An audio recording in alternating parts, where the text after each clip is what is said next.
India രാജ്യത്ത് താമസിച്ച് ഇവിടുത്തെ സർവ്വ ആനുകൂല്യങ്ങളും കൈപ്പറ്റിക്കൊണ്ട് ഈ രാജ്യത്തിന് തുരങ്കം വയ്ക്കുന്ന ആളുകളാണ് പാകിസ്ഥാൻ ചിന്താധികാരാണ് SDP-ക്കാർ. RSSകാർ BJP-ക്കാർ കഴിഞ്ഞാൽ പിന്നെ ഏറ്റവും അധികം കുത്തേറ്റ് മരിച്ചിട്ടുള്ള ആളുകൾ, പോപ്പുലർ ഫ്രണ്ടുകാരുടെ കൈകൊണ്ട് കൊല്ലപ്പെട്ടിട്ടുള്ള ആളുകൾ എന്ന് പറയുന്നത് CPM-കാരാണ്. SDP-യുടെ പിന്തുണയുള്ള മാർക്സിസ്റ്റ് സ്ഥാനാർത്ഥികൾക്ക് ആത്മാർത്ഥ മാർക്സിസ്റ്റുകാരെ ആരെങ്കിലും വോട്ട് ചെയ്യാൻ പറ്റുമോ? ഇടതുപക്ഷത്തിൻ്റെ നൈതികവും ധാർമ്മികവുമായ അടിത്തറയ്ക്ക് വലിയ പ്രഹരമാണ് ഏറ്റിരിക്കുന്നത്. ഈ ഗുണ്ട സെറ്റപ്പിനെയാണ് SDPI എന്ന് വിളിക്കുന്നത്. പോപ്പുലർ ഫ്രണ്ട് ചോദിച്ചപ്പോൾ അവർ SDPI.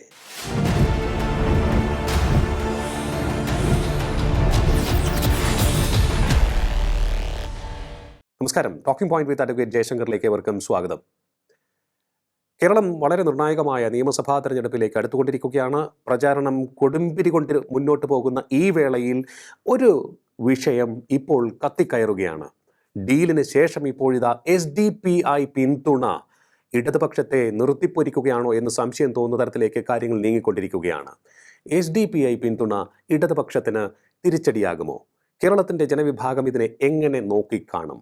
വരുന്ന ദിവസങ്ങളിലെ പ്രചാരണത്തെ ഇത് എങ്ങനെ ബാധിക്കും? ഇടതുപക്ഷ നേതാക്കളുടെ വിശദീകരണങ്ങൾ ജനങ്ങൾ ഉൾക്കൊള്ളുമോ? നമ്മോടൊപ്പം ചേരുകയാണ് രാഷ്ട്രീയ നിരീക്ഷകൻ അഡ്വക്കേറ്റ് ജയശങ്കർ. നമസ്കാരം സാർ, ടോക്കിംഗ് പോയിന്റിലേക്ക് സ്വാഗതം.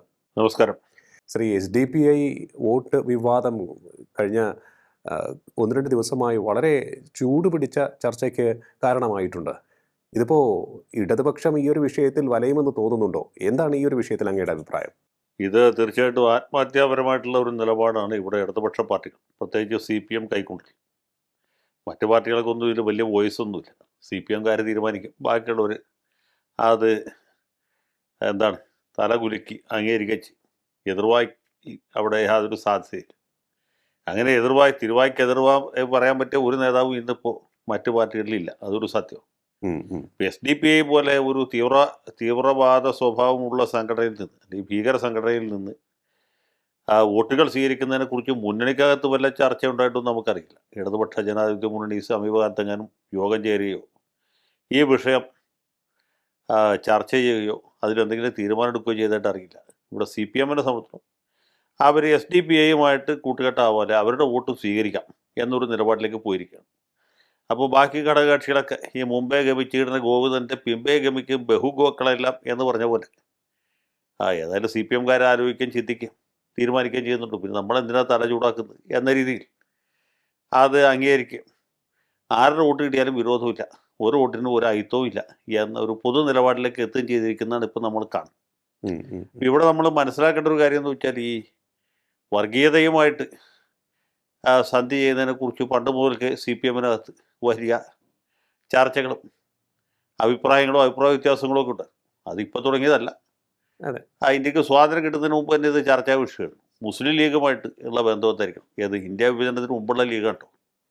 ഇന്ത്യ വിഭജനത്തിന് മുമ്പ് തന്നെ ലീഗുമായിട്ടുള്ള ബന്ധം എതിരിലായിരിക്കണം. അല്ലെങ്കിൽ മുസ്ലിം സാമുദായിക വാദത്തോടുള്ള ഇടതുപക്ഷ പാർട്ടികളുടെ, കമ്മ്യൂണിസ്റ്റ് പാർട്ടിയുടെ നിലപാട് എന്തായിരിക്കണം എന്ന കാര്യം പാർട്ടി തലമുകഞ്ഞ് ആലോചിച്ച് അവസാനം അന്ന് ഗംഗാധർ അധികാരി എന്ന് പറഞ്ഞൊരു നേതാവുണ്ടായിരുന്നു. അദ്ദേഹത്തിൻ്റെ പേരിലുള്ളത് അറിയപ്പെടുന്നു അധികാരി തീസിസ് എന്ന്. സഖാവ് ലെനിൻ്റെ ഒരു പ്രസിദ്ധമായ ഒരു സിദ്ധാന്തമുണ്ട്, അതായത് രാഷ്ട്രങ്ങളുടെ പുനർനിർണയ അവകാശം സംബന്ധിച്ച്. അപ്പോൾ അദ്ദേഹം പറയുന്നത് ഈ താജിക്കിസ്ഥാൻ, ഉസ്ബെക്കിസ്ഥാൻ, കിർഗിസ്ഥാൻ ഇങ്ങനെയൊക്കെയുള്ള സ്ഥലങ്ങളുണ്ട്, അർമേനിയ, അസർബൈജാൻ, ബെലോറസ്, അതുപോലെ ജോർജിയ, ഇതൊക്കെ റഷ്യയോട് ചേർന്ന് കിടക്കുന്ന എന്നാൽ റഷ്യ അല്ലാത്ത പ്രദേശങ്ങളാണ്. അതുപോലെ ലാത്വിയ, എസ്റ്റോണിയ എന്നൊക്കെ പറഞ്ഞ പോലുള്ള സ്ഥലങ്ങൾ, ലിത്വാനിയ, ലാത്വിയ, എസ്റ്റോണിയ, ബാൾട്ടിക് റിപ്പബ്ലിക്കുകൾ. അപ്പം ഇങ്ങനെയുള്ള റിപ്പബ്ലിക്കുകൾക്ക് സ്വയം നിർണയാവകാശമുണ്ട് എന്ന പോലെയാണ് ഇന്ത്യയിൽ തമിഴ്നാട്ടുകാർ, തമിഴന്മാർ, തെലുങ്കന്മാർ, മലയാളികൾ, മറാഠികൾ, ഗുജറാത്തികൾ, ഇതൊക്കെ വ്യത്യസ്ത ദേശീയതകളാണ്. അതുപോലെ മുസ്ലിങ്ങൾക്കും വ്യത്യസ്ത ദേശീയതയുടെ കണക്കാക്കി പഞ്ചാബികൾ, സിന്ധികൾ, ബംഗാളികൾ എന്നൊക്കെയുള്ള രാഷ്ട്രങ്ങളായിട്ട് പിരിഞ്ഞു പോകാനോ കൂടിച്ചേരാനോ ഒക്കെ ഉള്ള സ്വാതന്ത്ര്യമുണ്ട്. ചുരുക്കി പറഞ്ഞാൽ പാകിസ്ഥാൻ വാദത്തിന് ഒരു താത്വികമായിട്ടുള്ള അവലോകനം നടത്തുകയാണ്, താത്വികമായ വിശദീകരണവും വ്യാഖ്യാനവും ന്യായീകരണവും നടത്തുകയാണ് അന്ന് ചെയ്തത്. അതിൻ്റെ അടിസ്ഥാനത്തിലാണ് കമ്മ്യൂണിസ്റ്റ് പാർട്ടി പാകിസ്ഥാൻ വാദത്തെ പിന്തുണച്ചത്. അവരുടെ തിയറി, ഈ ജിന്നയുടെ തിയറി അനുസരിച്ച് ഹിന്ദുക്കളും മുസ്ലിങ്ങളും വ്യത്യസ്ത രാഷ്ട്രങ്ങളാണ് എന്നാണ്. ഇവർ തമ്മിൽ ഒരു വിധത്തിലും പൊരുത്തപ്പെടുകയില്ല. അവരുടെ വിശ്വാസം രണ്ടാണ്, ആരാധനാക്രമങ്ങൾ രണ്ടാണ്, അവരുടെ ആഹാരം രണ്ടാണ്, വസ്ത്രം രണ്ടാണ്, സംസ്കാരം രണ്ടാണ്. ഒരു വിധത്തിലും പൊരുത്തപ്പെടാത്ത രണ്ട് രാഷ്ട്രങ്ങളാണ് ഹിന്ദുവും മുസ്ലിമും എന്നാണ് ആ ജിന്നയുടെ തിയറി.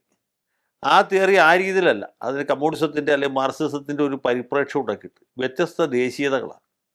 അപ്പോൾ പഞ്ചാബിലെ ആളുകൾ, പഞ്ചാബികൾ അല്ലെങ്കിൽ പത്താൻകാർ, സിന്ധികൾ, ഇവരൊക്കെ വ്യത്യസ്തങ്ങളായ ദേശീയതകളാണ്.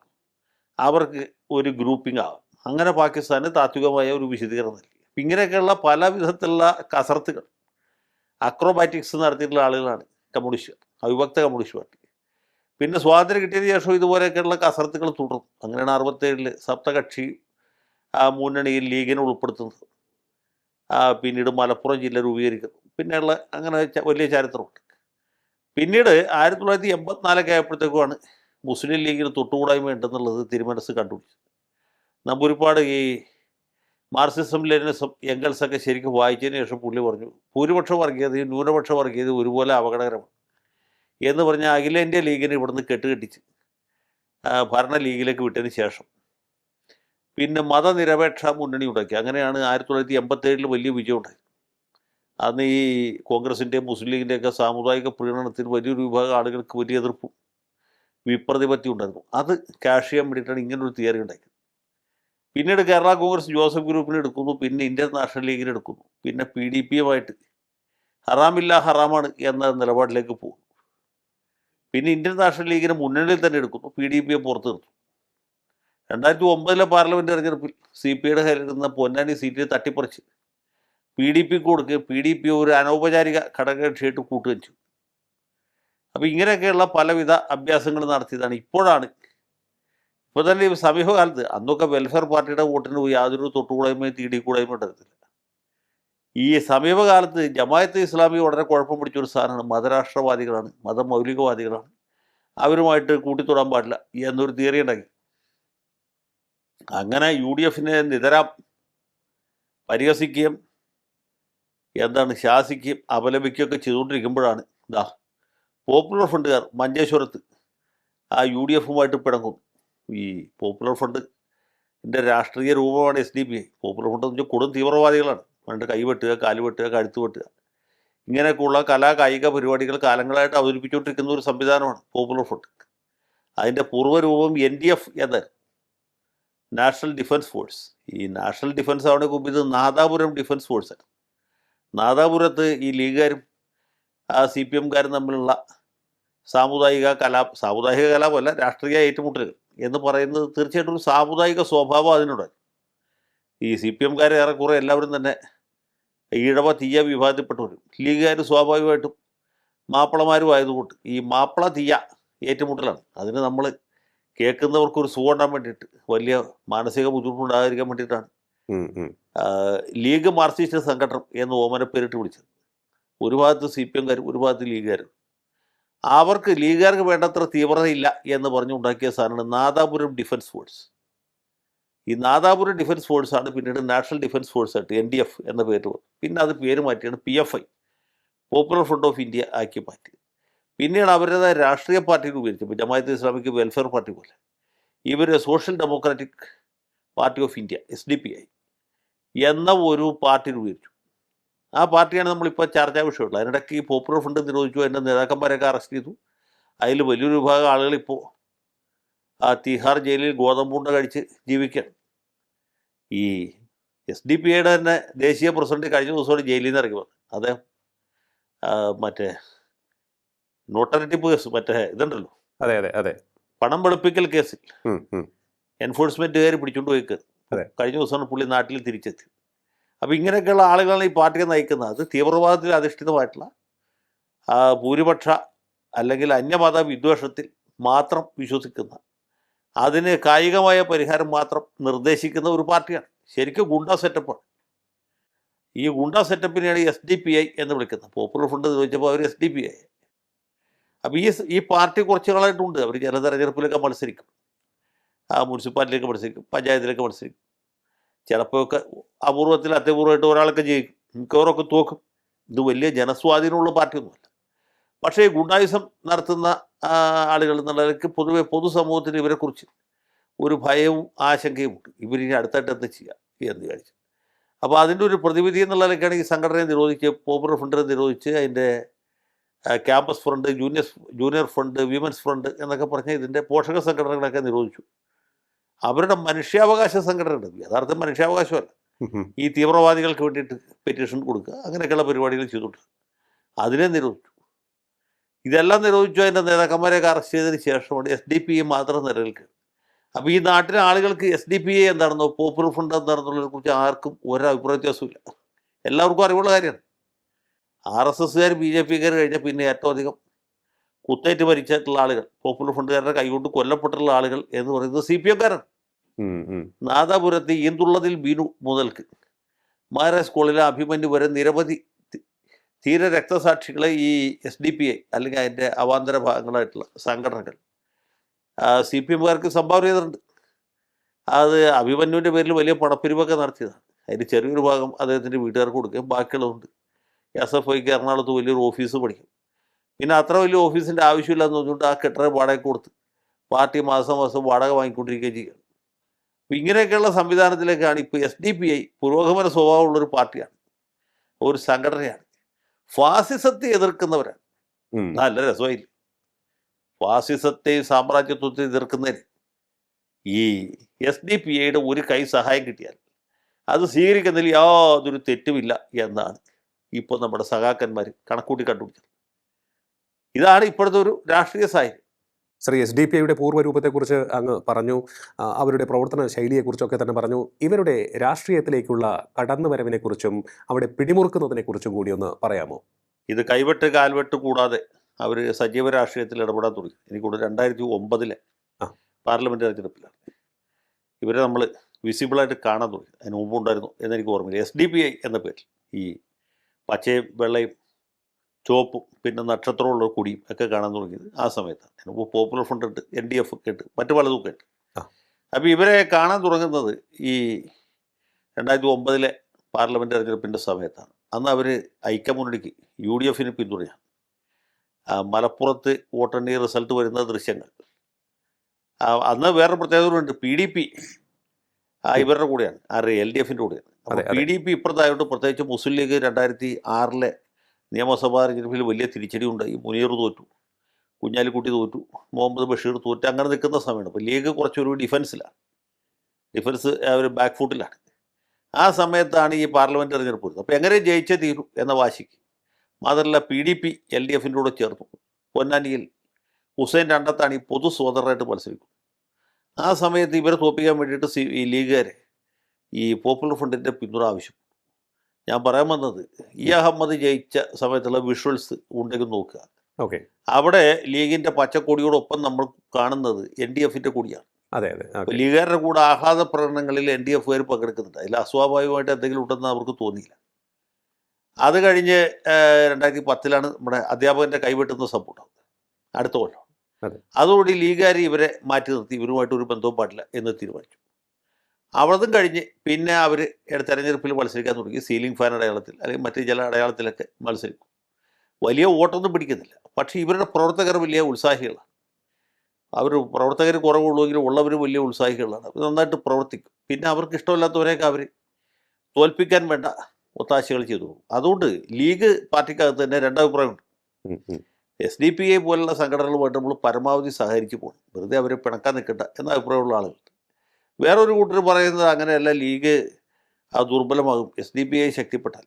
SDP നമ്മളൊരു ശത്രു സ്ഥാനത്ത് നിർത്തേണ്ട കക്ഷിയാണ്. അവർ തീവ്രവാദികളായതുകൊണ്ടല്ല. ഇവർ തീവ്രവാദത്തിലേക്ക് ആകർഷിക്കപ്പെട്ട ആളുകൾ വൈകാതെ മുസ്ലിം ലീഗിൻ്റെ ഒരു സ്പേസ് കൈയടക്കാൻ സാധ്യതയുണ്ട് എന്നുള്ളതുകൊണ്ട് ഈ 2009 തെരഞ്ഞെടുപ്പിൽ തന്നെ ഈ വിഷയം ചർച്ചയ്ക്ക് വരുന്നുണ്ട്. എങ്ങനെ വെച്ചാൽ പൊന്നാനിയിൽ പാണക്കാട് തങ്ങളടക്കമുള്ള ആളുകൾ സ്ഥാനാർത്ഥിയാക്കാൻ താല്പര്യപ്പെട്ടത് ഡോക്ടർ MK മുനീറിനെ. മുനീർ അന്ന് നിയമസഭാ തെരഞ്ഞെടുപ്പ് തോറ്റ് ഒറ്റക്കാലിൽ നിൽക്കുന്ന സമയം. മുനീറിന് പാർലമെൻറ്റിലേക്ക് പോകാൻ താല്പര്യം ഉണ്ടായിരുന്നില്ല. കാരണം പാർലമെൻറ്റിൽ പോയി വെറുതെ കടലേം കുറിച്ചിരിക്കേണ്ടി വരും എന്നുള്ളത്. പക്ഷേ ഈ SDP അല്ലെങ്കിൽ പോപ്പുലർ ഫ്രണ്ടുകാർ മുസ്ലിം ലീഗിന് ഒരു അൾട്ടിമേറ്റം കൊടുത്തു.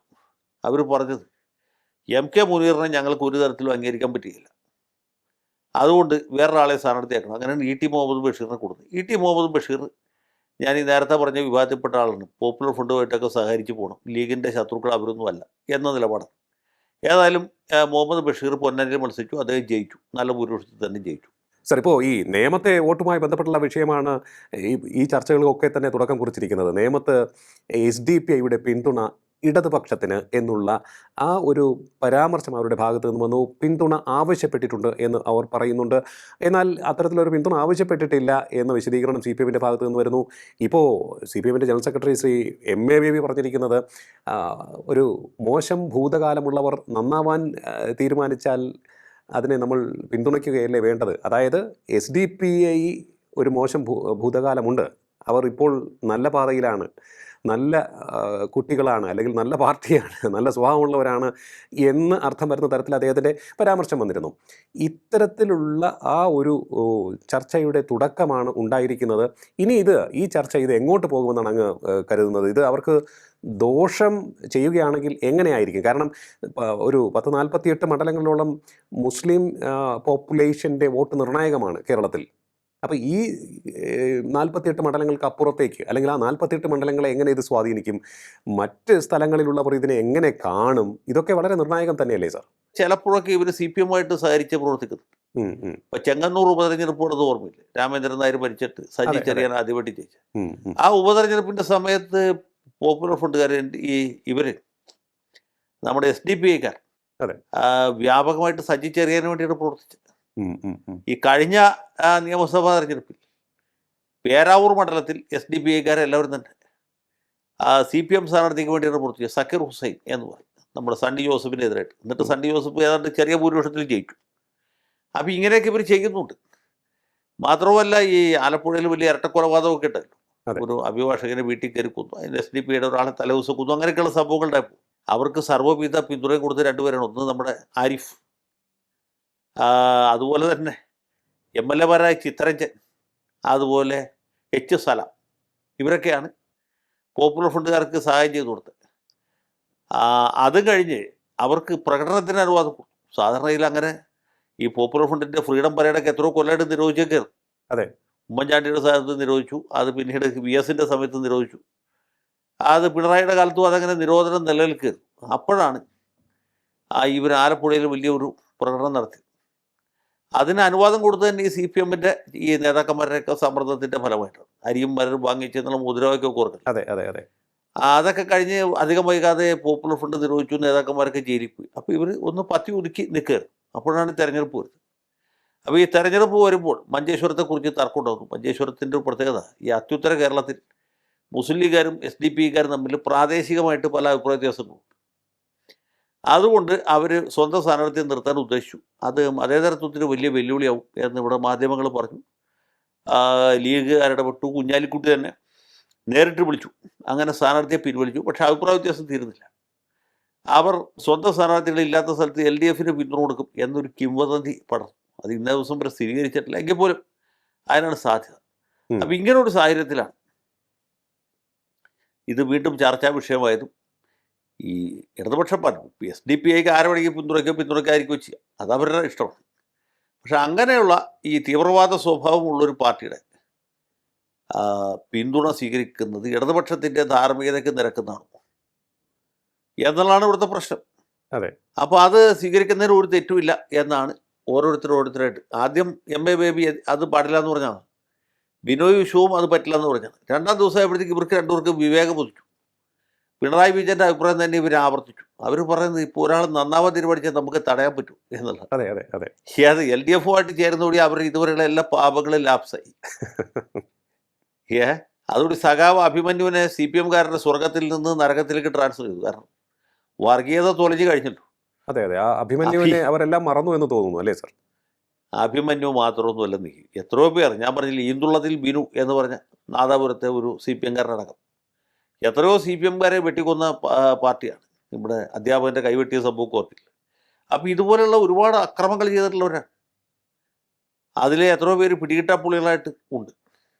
ഇന്ത്യ രാജ്യത്ത് താമസിച്ച് ഇവിടുത്തെ സർവ്വ ആനുകൂല്യങ്ങളും കൈപ്പറ്റിക്കൊണ്ട് ഈ രാജ്യത്തിന് തുരങ്കം വയ്ക്കുന്ന ആളുകളാണ് പാകിസ്ഥാൻ ചിന്താധികാരുടെ SDPIക്കാർ. ഇത് MA ബേബിക്ക് അറിയാത്തതല്ല, ഗോവിന്ദൻ മാഷിന് അറിയാത്തതല്ല, പിണറായി വിജയൻ അറിയാത്തതല്ല, ആർക്കും അറിയാത്തതല്ല, എല്ലാവർക്കും അറിയാം എന്താണ് NDF, എന്താണ് പോപ്പുലർ ഫ്രണ്ട്, എന്താണ് SDPI, എന്താണ് ഇവരുടെ അടിസ്ഥാന തത്വം, എല്ലാവർക്കും അറിയാം. അതറിഞ്ഞുകൊണ്ട് ഇങ്ങനെ ഒരു പരീക്ഷണത്തിന് മുതിരുകയാണ്. അതാണ് അതിൽ തമാശയായിട്ട് എനിക്ക് തോന്നി. സാർ പറഞ്ഞതുപോലെ മഞ്ചേശ്വരത്ത് SDPIയുടെ നേതാവ് പറഞ്ഞത് ലീഗ് ആവശ്യപ്പെട്ടതുകൊണ്ട് അവരുടെ സ്ഥാനാർത്ഥിയെ പിൻവലിച്ചു. അതായത് SDPI സ്ഥാനാർത്ഥി നിന്നു കഴിഞ്ഞാൽ മുസ്ലിം വോട്ട് സ്പ്ലിറ്റ് ആവുകയും കെ സുരേന്ദ്രൻ ജയിച്ചു പോവുകയും ചെയ്യും. അതിന് തടയിടുക എന്നുള്ളതാണ് ലക്ഷ്യം. മറുവശത്ത് നോക്കുകയാണെന്നുണ്ടെങ്കിൽ പിണറായി വിജയനും മുഹമ്മദ് റിയാസും മത്സരിക്കുന്ന സ്ഥലങ്ങളിൽ SDPIക്ക് സ്ഥാനാർത്ഥികളില്ല. അതുപോലെ മുസ്ലിം ലീഗിൻ്റെ ചില മണ്ഡലങ്ങളിൽ നോക്കുകയാണെന്നുണ്ടെങ്കിൽ കുഞ്ഞാലിക്കുട്ടി മത്സരിക്കുന്ന സ്ഥലം, അവിടെ SDPIക്ക് സ്ഥാനാർത്ഥി ഉണ്ട്. അതുപോലെ VD സതീശൻ മത്സരിക്കുന്ന പറവൂരിലുമുണ്ട്. അപ്പോൾ ഈ രണ്ട് സമീപനം സ്വീകരിക്കുന്നതിൽ നിന്നും നമ്മൾ മനസ്സിലാക്കേണ്ടത് ഇവർക്ക് കൂടുതൽ മമത LDFിനോടാണ് എന്നാണോ? അല്ല, അവർക്ക് അങ്ങനെ LDFിനോടോ UDFിനോടോ ആരോടും പ്രത്യേകിച്ച് മമതയൊന്നുമില്ല. അവരെ സംബന്ധിച്ചിടത്തോളം ഈ ഏത് പാർട്ടി അധികാരത്തിൽ വന്നില്ല, ജയിക്കുന്ന പാർട്ടിയുമായിട്ട് പറ്റിക്കൂടി നിന്ന് പോലീസിൻ്റെ ഉപദ്രവം പരമാവധി കുറയ്ക്കുക, അല്ലെങ്കിൽ നിയമത്തിൻ്റെ സംരക്ഷണം പരമാവധി ഉറപ്പാക്കുക എന്നുള്ളതാണ്. അവർക്ക് LDFിനോടും സ്ഥായിയായ സ്നേഹമില്ല, കോൺഗ്രസിനോടുമില്ല, മുസ്ലിം ലീഗിനോടും ഒട്ടുമില്ല. ഇതാണ് സത്യം. അതേസമയത്ത് അവർ ഓരോരുത്തരുടെ സഹകാരികളായിട്ട് അല്ലെങ്കിൽ ഞങ്ങളുടെ കഴിവുകൊണ്ടാണ് നിങ്ങൾ ജയിച്ചത് എന്ന് വരുത്തി തീർക്കാനുള്ള ശ്രമങ്ങൾ നടത്തിക്കൊണ്ടിരിക്കും. ഇപ്പോൾ പാലക്കാട് ഉപതെരഞ്ഞെടുപ്പ് കഴിഞ്ഞപ്പോൾ രാഹുൽ മാങ്കൂട്ടം ജയിച്ചു എന്ന റിസൾട്ട് വന്നതിന് ശേഷമാണ് കോൺഗ്രസ്സുകാർ ആഹ്ലാദ പ്രകടനം തുടങ്ങിയത്. പക്ഷേ അതിനു മുമ്പ് തന്നെ പാലക്കാട്ട് SDPIയുടെ പ്രകടനം നടന്നു കഴിഞ്ഞു. രാഹുൽ മാങ്കൂട്ടത്തിന് അഭിവാദ്യങ്ങൾ അർപ്പിച്ചുകൊണ്ട്. അപ്പോൾ അതാണ് അവരുടെ രീതി. അപ്പോൾ ഈ മുഖ്യധാര രാഷ്ട്രീയ പാർട്ടികൾ SDPIയുടെ പുറകെ പോകുന്നത് ഏത് കൂർക്കൻ മറ്റേ ആടിൻ്റെ പുറകെ നടന്ന പോലെ നടന്ന് കാല് കഴിക്കുന്നതല്ലാതെ ഒരു പ്രയോജനം ഉണ്ടാവില്ല. അതുപോലെ തന്നെ CPI എന്നും നിലപാടിൽ ഉറച്ചു നിൽക്കുന്ന പാർട്ടിയാണ്. പക്ഷേ ഇവിടെ ബിനോയ് വിശ്വം ആദ്യം പറഞ്ഞു മതഭ്രാന്തന്മാരുടെ വോട്ട് വേണ്ട എന്ന്. പക്ഷേ അദ്ദേഹം അത് തിരുത്തി. BJPക്ക് എതിരായി വോട്ട് ചെയ്യുന്നവർ ആര് വോട്ട് ചെയ്യാലും ഞങ്ങൾ സ്വീകരിക്കുമെന്നും അദ്ദേഹവും തിരുത്തിയിരിക്കുകയാണ്. അപ്പോൾ കേരളത്തിലെ രാഷ്ട്രീയ പാർട്ടികൾ ഒളിഞ്ഞും തെളിഞ്ഞും ഇത്തരത്തിലുള്ള സംഘടനകളുടെ വോട്ട് സ്വീകരിക്കുകയാണ്. അത് എനിക്ക് തോന്നുന്നു BJPയെ അവരെല്ലാം തന്നെ പൊതു ശത്രുവായി കണ്ട് ജയിക്കുക എന്ന ലക്ഷ്യത്തോടെ മുന്നോട്ട് പോകുന്നത് കൊണ്ടാണെന്ന് തോന്നുന്നു. അതൊക്കെ വെറും തെറ്റിദ്ധാരണയാണ്. ഒരു പാർട്ടിക്ക് ഇവരുടെ യാതൊരു തൊട്ടുകൂടായ്മയില്ല. ലീഗിൻ്റെ കാര്യം ഞാൻ പറഞ്ഞല്ലോ. ഈ കൈവെട്ടിനെ തുറന്ന് കുറച്ച് കാലത്തേക്ക് അവരെ മാറ്റി നിർത്തി. അത് കഴിഞ്ഞ് ഇപ്പോൾ 2019 പാർലമെൻറ്റ് തെരഞ്ഞെടുപ്പ് നടക്കുന്ന സമയത്ത് ആ തെരഞ്ഞെടുപ്പിന് തൊട്ടു മുമ്പായിട്ട് ലീഗിൻ്റെ സമുന്നതരായ നേതാക്കന്മാർ, കുഞ്ഞാലിക്കുട്ടി അടക്കം, ആ തലയിൽ മുട്ടിട്ട് പോയി SDPIക്കാരുമായിട്ട് ചർച്ച ചെയ്തു. പിന്നെ അവരുടെ പിന്തുണ സ്വീകരിക്കേണ്ടതായിട്ട് വന്നില്ല. കാരണം അപ്പോഴത്തേക്ക് രാഹുൽ ഗാന്ധി വയനാട്ടിൽ സ്ഥാനാർത്ഥിയായിട്ട് വരികയും ഇവർക്ക് മറ്റു തരത്തിൽ വലിയ ബൂസ്റ്റ് ഉണ്ടാവുകയും ചെയ്തു. അതാണ് ഓരോ സന്ദർഭത്തിൽ ചെയ്യുന്നത്. അത് കഴിഞ്ഞ പഞ്ചായത്ത്, ഇപ്പോഴത്തെ അല്ല, കഴിഞ്ഞ പഞ്ചായത്ത് മുനിസിപ്പാലിറ്റി തെരഞ്ഞെടുപ്പ് പത്തനംതിട്ട മുനിസിപ്പാലിറ്റിയിൽ ആരായിരുന്നു ചെയർമാൻ, ആരായിരുന്നു വൈസ് ചെയർപേഴ്സൺ? അവിടെ പോപ്പുലർ ഫ്രണ്ടുകാരുടെ പിന്തുണ കൊണ്ടാണ് CPMന് ചെയർമാൻ സ്ഥാനം കിട്ടിയത്. അപ്പോൾ ഇങ്ങനെയൊക്കെയുള്ള കളികൾ ഓരോ സ്ഥലത്ത് നടക്കുന്നുണ്ട്. വർഗീയത തുലയട്ടെ എന്നൊക്കെ പറയുമെങ്കിലും അതിൽ എഴുതി നോക്കിയൊക്കെ ചെയ്യുമെങ്കിലും വർഗീയത തുലഞ്ഞാലും തുലഞ്ഞില്ലെങ്കിലും ഇവർക്ക് 10 വോട്ട് കിട്ടണമെന്നാണ് താല്പര്യം. CPM ആണെങ്കിലും അതെ, ഏത് പാർട്ടിയാണെങ്കിലും ശരിയാണ്. അപ്പോൾ ഈ നിലയിലേക്ക് കാര്യങ്ങൾ പോയിരിക്കും എന്നുള്ളതാണ് അതിൻ്റെ നമ്മളെ പേടിപ്പെടുത്തുന്ന വശം.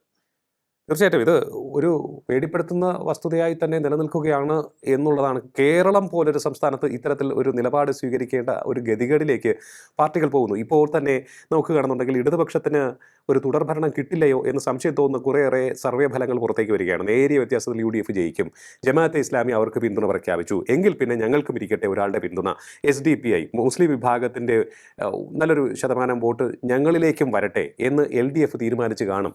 അങ്ങനെയാണ് ഇപ്പോൾ ഒരു വിലയിരുത്തൽ വരുന്നത്. അത് തികച്ചും തെറ്റാണ്. ചിലപ്പോൾ അവരങ്ങനെ വിചാരിച്ചിട്ടുണ്ടാവും. പക്ഷേ ഇതിൽ 2 പ്രശ്നങ്ങളുണ്ട്. ഒന്ന്, SDPI പിന്തുണ പ്രഖ്യാപിച്ചു എന്ന് വെച്ചാൽ അവർ വോട്ട് ചെയ്യും എന്നീ പറഞ്ഞാൽ യാതൊരു അർത്ഥമില്ല. മനസ്സിലായില്ലേ? പിന്തുണ പ്രഖ്യാപിക്കും, പിന്തുണ വായ കൊണ്ട് പ്രഖ്യാപിക്കാൻ ആർക്കാ പാടില്ലത്. പക്ഷെ വോട്ട് ചെയ്യുമ്പോൾ അവർ അവരുടെ സമുദായ താല്പര്യവും അവർക്ക് വ്യക്തിപരമായ താല്പര്യവും മുൻനിർത്തി തന്നെ ചെയ്യുള്ളൂ. ആ കാര്യത്തിൽ യാതൊരു സംശയവും വേണ്ട. കോൺഗ്രസിനെ ജയിപ്പിക്കണം എന്ന് വിചാരിക്കുന്ന, അവരാഗ്രഹിക്കുന്ന സീറ്റുകൾ, അല്ലെങ്കിൽ കോൺഗ്രസിൻ്റെ ജയം അനിവാര്യമാണ് എന്ന് കരുതുന്ന സ്ഥലത്ത്, അല്ലെങ്കിൽ വ്യക്തിപരമായിട്ട് അവർക്ക് താല്പര്യമുള്ള ആളാണ് കോൺഗ്രസിൻ്റെ സ്ഥാനാർത്ഥിയെങ്കിൽ തീർച്ചയായിട്ടും കോൺഗ്രസിന് വോട്ട് ചെയ്യും. അതുപോലൊരു സാഹചര്യത്തിൽ ലീഗിന് വോട്ട് ചെയ്യും. ഇനി UDFന് പിന്തുണ പ്രഖ്യാപിച്ചിരിക്കുന്ന സമയത്താണെങ്കിൽ പോലും അവർക്ക് താല്പര്യമുള്ള ആൾ അവിടെ LDF സ്ഥാനാർത്ഥിയായിട്ട് അല്ലെങ്കിൽ CPMൻ്റെ CPIയുടെ സ്ഥാനാർത്ഥിയായിട്ട് മത്സരിക്കുകയാണെങ്കിൽ ആ സ്ഥാനാർത്ഥിക്ക് അവർ വോട്ട് ചെയ്യും. അതുകൊണ്ട് പിന്തുണ പ്രഖ്യാപിക്കൽ വോട്ട് ചെയ്യൽ തമ്മിൽ ഒരു ബന്ധമില്ല. ഒന്ന്, ഉം. അതാണ് ഒന്നാമത്തെ അബദ്ധം. രണ്ടാമത്, SDPIയുടെ പിന്തുണ പ്രഖ്യാപിച്ചാൽ പൊതുസമൂഹത്തിൽ ഉണ്ടാകുന്ന ഒരു പ്രത്യാഘാതത്തിൽ അതെ. അന്യതാ LDFന് വോട്ട് ചെയ്യുന്ന ആളുകൾ, LDFന് വോട്ട് ചെയ്ത് ശീലമായി പോയ ആളുകൾ, അരിവാൾ ചുറ്റിയ നക്ഷത്രത്തിൽ വോട്ട് ചെയ്ത് അത് ഒരു ജീവിത രീതിയായി പോയ ആളുകളുണ്ട്. അവർ ഈ സഖ്യത്തെ, ഈ അവിശുദ്ധ സഖ്യത്തെ ഏത് രീതിയിലായിരിക്കും വിലയിരുത്തുക? ആലോചിച്ച് നോക്കിയിട്ടു. അതെ, ശരിയാണ്. അപ്പോൾ പണ്ട് അബ്ദുൽ നാസർ മദനിയുമായിട്ട് കൂട്ടിച്ചേർന്നപ്പോഴത് അതേ അവസ്ഥയിലേക്ക് ഇപ്പോൾ എത്തുകയാണ്. അബ്ദുൽ നാസർ മദനി ഒരു വോട്ട് കൊണ്ടുവന്നപ്പോൾ 9 വോട്ട് പുള്ളി കൊണ്ടുപോയി. അതേ അപകടമാണ് ഇപ്പോൾ സംഭവിക്കാൻ പോകുന്നത്. SDPIയുടെ പിന്തുണയുള്ള മാർക്സിസ്റ്റ് സ്ഥാനാർത്ഥികൾക്ക് ആത്മാർത്ഥ മാർക്സിസ്റ്റുകാരെ ആരെങ്കിലും വോട്ട് ചെയ്യാൻ പറ്റുമോ? SDPI എന്ന് പറഞ്ഞാൽ എന്താണ്? ആ സംഘടനയുടെ പിന്തുണ സ്വീകരിച്ച് മത്സരിക്കേണ്ട ഒരു ഗതികേടിലേക്ക് LDF എങ്ങനെ എത്തി? അതൊരു പ്രധാനപ്പെട്ട കാര്യമല്ലേ. അപ്പോൾ അതിന് യാതൊരു വിശദീകരണം നൽകാതെ ഈ തീവ്രവാദ സംഘടനയുടെ, തീവ്രവാദം എന്ന് പറഞ്ഞാൽ പോരാ, അങ്ങേറ്റത് ഗുണ്ടായുസം ഒരു രീതിയാക്കി, ജീവിത രീതിയാക്കി മാറ്റിയ സംഘടനയുടെ വോട്ട് സ്വീകരിക്കാമോ എന്ന ചോദ്യമാണ്. അതിന് തൃപ്തികരമായൊരു ഉത്തരം ഇതുവരെ CPMൻ്റെ ഒരു നേതാവും തന്നിട്ടില്ല. ഇനി തരികയുമില്ല, അവർക്ക് തരാൻ പറ്റുകയുമില്ല. അപ്പം ഇങ്ങനെ ഒരു അസംബന്ധ നാടകമാണ് ഇവിടെ നടന്നുകൊണ്ടിരിക്കുന്നത്. തീർച്ചയായിട്ടും കേരളത്തിൻ്റെ മുഖ്യമന്ത്രി പലവട്ടം പറഞ്ഞിട്ടുണ്ട്, പല വേദികളിൽ, 4 വോട്ടിന് വേണ്ടി എന്തും ചെയ്യുന്നവരല്ല ഇടതുപക്ഷം എന്ന് അദ്ദേഹം പറഞ്ഞിട്ടുണ്ട്. പക്ഷേ ഇപ്പോൾ ഈ വാക്കിൻ്റെ എല്ലാം തന്നെ ബലം എത്രത്തോളമുണ്ട് എന്ന് സാധാരണക്കാർ കണ്ടുകൊണ്ടിരിക്കുകയാണ്. അപ്പോൾ അങ്ങീ പറഞ്ഞതുപോലെ ഒരു ഹൈന്ദവ വോട്ടുകളുടെ ധ്രുവീകരണം, തീർച്ചയായിട്ടും ഇത് കേരളമാണ്, അറിയാം എനിക്ക്, എങ്കിലും ചോദിക്കുകയാണ്. സാർ ഇപ്പോൾ പറഞ്ഞതുപോലെ CPMൻ്റെ അടിയുറച്ച അണികൾ എന്നുള്ളതിനപ്പുറത്തേക്ക് ഒരു വിഭാഗം ഹിന്ദു വോട്ടർമാർ വിചാരിക്കുകയാണ്, ഇങ്ങനെ വർഗീയ പാർട്ടികളുടെ വോട്ട് നേടുന്നു, അല്ലെങ്കിൽ വർഗീയ പ്രീണനം നടത്തി ജയിക്കാൻ നിൽക്കുന്ന ഇടതുപക്ഷത്തിനെ എന്തിന് ജയിപ്പിക്കണം, അല്ലെങ്കിൽ UDFനൊപ്പം എന്തിന് നിൽക്കണം എന്ന് തീരുമാനിക്കുന്ന ഒരു അവസ്ഥയിലേക്ക് എത്തിയാൽ അവരെ കുറ്റം പറയാൻ പറ്റുമോ? ഹിന്ദു വോട്ടർമാർക്ക് മാത്രമല്ലോ, ക്രിസ്ത്യൻ വോട്ടർമാർക്ക്. അതെ, ക്രിസ്ത്യൻ വോട്ടർമാരും. മുസ്ലിം സമുദായത്തിൽ തന്നെ പോപ്പുലർ ഫ്രണ്ടിനോട് രാഷ്ട്രീയമായിട്ട് എതിർപ്പുള്ള വ്യക്തികൾക്കും വിഭാഗങ്ങൾക്കും ഒക്കെ ആ രീതിയിൽ ചിന്തിക്കാം. ഇവിടെ ജമാഅത്തെ ഇസ്ലാമിയുമായിട്ട് കോൺഗ്രസ് കൂട്ടുകൊടുത്തു എന്ന് പറഞ്ഞാൽ അവർ പറയാൻ ഇനി ഒരു ചീത്തയും മലയാളം മഹാനീകണ്ടൂലിയില്ല. അപ്പോഴാണ് ഈറ്റിരിക്കാൻ ചെന്നവൾ ഇരട്ട പറ്റൂ എന്ന് പറഞ്ഞ പോലെ ജമാഅത്തെ ഇസ്ലാമിയെ കുറ്റം പറഞ്ഞുകൊണ്ട് CPMകാർ പോപ്പുലർ ഫ്രണ്ടിൻ്റെ പിന്തുണ സ്വീകരിക്കാൻ തീരുമാനിച്ചു. അപ്പോൾ എങ്ങനെയുണ്ട്? അപ്പോൾ ഇത് മതേതര സ്വഭാവമുള്ള വോട്ടർമാർ ഏതെങ്കിലും സ്വീകരിക്കും, അല്ലെങ്കിൽ ഹിന്ദു വിഭാഗത്തിൽ നിന്ന് ക്രിസ്ത്യൻ വിഭാഗത്തിൽ നിന്നുള്ളവർ എന്ത് നിലയിൽ ഇതിനെ സ്വീകരിക്കും എന്നുള്ളൊരു ചോദ്യമാണ്. ഇപ്പം ഞാൻ എൻ്റെ ഒരു അനുഭവം പറയാം. ഞാൻ തെരഞ്ഞെടുപ്പ് വോട്ട് കിട്ടിയ കാലം മുതൽക്ക് സ്ഥിരമായിട്ട് LDFന് വോട്ട് ചെയ്യുന്നതാണ്. 1987 മുതൽക്ക്. 2009 ഈ നമ്മുടെ അബ്ദുൽ നാസർ മദനിയുമായിട്ട് കൂട്ടുകൂടി ഹുസൈൻ രണ്ടത്താണിയെ നിർത്തി കഴിഞ്ഞപ്പോൾ ഞാൻ ആലോചിച്ചപ്പോൾ ഏതായാലും ഇപ്പോൾ LDFനെ ജയിപ്പിക്കാനായിട്ട് മദനിയുണ്ട്, രണ്ടത്താണിയുണ്ട്, അങ്ങനെ പല ആൾക്കാരുണ്ട്. നമ്മളെപ്പോലുള്ളവരുടെ വോട്ട് ഇത്തവണ അവർ പ്രതീക്ഷിച്ചിട്ടില്ല, അവർ ആഗ്രഹിക്കുന്നില്ല, തന്നെ അർഹിക്കുന്നില്ല. അതുകൊണ്ട് ഞാൻ ചാലക്കുടി മണ്ഡലത്തിൽ ശ്രീ KP ധനപാലന് വോട്ട് ചെയ്തു. അദ്ദേഹത്തിൻ്റെ ചിഹ്നം കൈപ്പത്തിയായിരുന്നു. അവസാനം ധനപാലന് ഞാൻ 77,000 വോട്ടിൻ്റെ ഭൂരിപക്ഷത്തിൽ ജയിച്ചു. അപ്പോൾ അത് കഴിഞ്ഞപ്പോൾ പാർട്ടിക്ക് ഒരു കാര്യം മനസ്സിലായി, ഞാൻ മാത്രമല്ല, എന്നെപ്പോലെ ചിന്തിച്ച വേറെ ആളുകളുണ്ട്. അതുകൊണ്ട് 20-ൽ 16 സീറ്റിലും LDF തോറ്റു, 4 സീറ്റിൽ മാത്രമേ ജയിച്ചു. അത് തന്നെ പറഞ്ഞ ചെറിയ ഭൂരിപക്ഷത്തിലാണ് P കരുണാകരൻ കാസർഗോഡ് ജയിച്ചത്, MP രാജേഷ് പാലക്കാട്ടും, PK ബിജു ആലത്തൂരും, പിന്നെ നമ്മുടെ ഡോക്ടർ A സമ്പത്ത് ഇപ്പോഴത്തെ നമ്മുടെ ആറ്റിങ്ങൽ മണ്ഡലത്തിലും ജയിച്ചത്. അപ്പോൾ ഇതാണ് അതിൻ്റെ ഒരു സാഹചര്യം. അപ്പോൾ ഇത്തവണ അത് തന്നെ ആവർത്തിക്കും, മനസ്സിലായില്ലേ? ഈ തെരഞ്ഞെടുപ്പിലും ഈ പോപ്പുലർ ഫ്രണ്ട് ഉണ്ടല്ലോ, ഇപ്പോൾ LDFനെ ജയിപ്പിക്കും. ഇപ്പോൾ എന്നെ പോലുള്ള ആളുകൾ എന്തിനാ ഇനിയിപ്പോൾ CPMന് വോട്ട് ചെയ്യണം? അതിൻ്റെ വല്ല ആവശ്യമുള്ളൂ. നമ്മൾ ഈ ഇടതുപക്ഷത്തിന് വോട്ട് ചെയ്യുന്നത് എന്തുകൊണ്ടാണ്? ഈ നാട്ടിൽ കുറച്ചുകൂടി മെച്ചപ്പെട്ട രീതിയിൽ, അല്ലെങ്കിൽ സാമുദായിക പീഡനം കുറഞ്ഞ രീതിയിൽ ഭരണം കൊണ്ടുപോട്ടെ എന്ന് വിചാരിച്ചിട്ടാണ്. അഴിമതി കുറവായിരിക്കും, വർഗീയത കുറവായിരിക്കും, കെടുകാര്യസ്ഥത ഉണ്ടാവും, എന്നാൽ പോലും തീരെ അപ്രാപ്തരായിരിക്കില്ല.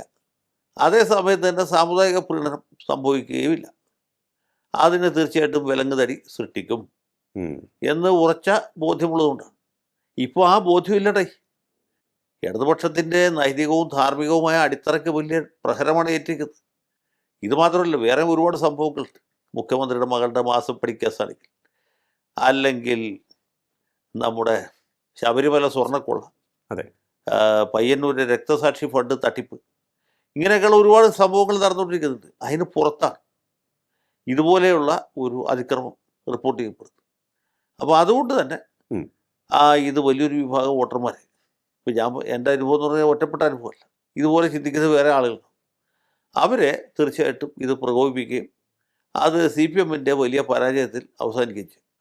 അപ്പോൾ അതാണ് SDPI വിഷയം ഇടതുപക്ഷത്തിന് തിരിച്ചടിയാകുന്ന വിധത്തിലേക്ക് എത്തിക്കൊണ്ടിരിക്കുകയാണ്. ഇത് വരും ദിവസങ്ങളിലും ഇത്തരത്തിൽ നിലനിർത്തി മുന്നോട്ട് കൊണ്ടുപോകുവാൻ UDF-ന് സാധിച്ചാൽ അത് വോട്ടിങ്ങിൽ പ്രതിഫലിക്കുകയും ഇടതുപക്ഷത്തിന് നിശ്ചയമായും തിരിച്ചടി കിട്ടുകയും ചെയ്യുന്ന ഒരവസ്ഥയിലേക്ക് എത്തും എന്നാണ് അഡ്വക്കേറ്റ് A. ജയശങ്കർ പറഞ്ഞിരിക്കുന്നത്. എന്തായാലും ഇനിയുള്ള ഓരോ ദിവസവും നിർണായകം തന്നെയാണ്. ഇടതുമുന്നണിയെ സംബന്ധിച്ചും UDF-നെ സംബന്ധിച്ചും NDA-യെ സംബന്ധിച്ചും എന്നുള്ള കാര്യത്തിൽ യാതൊരു സംശയവുമില്ല. എങ്കിലും ഇത്തരത്തിലുള്ള വിഷയങ്ങൾ, അതായത് വർഗീയ ധ്രുവീകരണം സംബന്ധിച്ചുള്ള വിഷയങ്ങൾ കേരളത്തിൻ്റെ തിരഞ്ഞെടുപ്പ് ചിത്രത്തിലേക്ക് വീണ്ടും എത്തുന്നത് നമ്മുടെ സംസ്ഥാനത്തിന് എത്രത്തോളം ശോഭനമാണ് എന്നുകൂടി പൊതുസമൂഹം ചോദ്യം ഉയർത്തുകയാണ് രാഷ്ട്രീയ നേതാക്കളോട്. വളരെയധികം നന്ദി സാർ, ഇത്രയും സമയം ടോക്കിംഗ് പോയിന്റുമായി സംസാരിച്ചത്. Talking point with advocate A. ജയശങ്കറിൻ്റെ ഈ അധ്യായം ഇവിടെ പൂർണ്ണമാകുന്നു. ഇനി അടുത്ത എപ്പിസോഡിൽ കാണാം നമുക്ക്. നമസ്കാരം.